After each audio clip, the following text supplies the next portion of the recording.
નમસ્કાર કલમ યુદ્ધ સમાચારની સાથે હું છું આપની સાથે પાયલ બાંભણિયા। તો જોઈએ આજના મહત્વના સમાચારમાં। છોટાઉદેપુર જિલ્લાના હોમગાર્ડ કર્મચારીનું અકસ્માતમાં મોત થયું। છોટાઉદેપુર જિલ્લામાં એક હોમગાર્ડ કર્મચારી તરીકે ફરજ બજાવતા રાઠવા ગુલાબભાઈ સૈલુભાઈ ઉંમર વર્ષ 40નું છોટાઉદેપુર જિલ્લાના લુણી ગામ પાસે અજાણ્યા વાહનની ટક્કર લાગતા અકસ્માત થતા મોત નીપજ્યું હતું। સમગ્ર ઘટનાની હોમગાર્ડ કર્મચારીઓમાં રોષ ફેલાયો હતો। છોટાઉદેપુર જિલ્લામાં ધોળી સામેલ ગામના રહેવાસી રાઠવા ગુલાબભાઈ સેલુભાઈ ગત મોડી રાત્રિએ ફરજ પર જવા ધોળી સામેલ ગામથી પોતાની મોટરસાયકલ ઉપર કવાડ જવા નીકળ્યા હતા।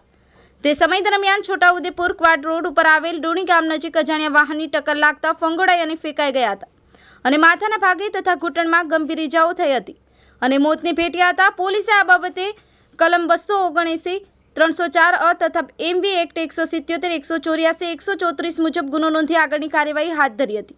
આ અંગે પાનવડ પોલીસ કર્મચારી પાસે વધુ વિગત માંગતા યોગ્ય જવાબ આપ્યો ન હતો, જેથી જાહેર માહિતી પ્રકાશિત કરવામાં તકલીફ વેઠવી પડી હતી।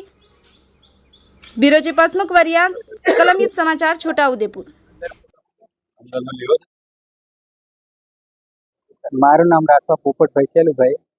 મારો ભાઈ જ્યારે નોકરીની ફરજ પર જતા રાતના 4 વાગ્યાથી 2 વાગ્યા જેવા કંઈક નીકળ્યા અને રાત્રે ક્યાંક રસ્તા પર એમનું કોઈક અજાણ્યા વાહન ચાલકે એનું કોઈક ટક્કર મારતા મૃત્યુ થયેલ છે। શું નામ?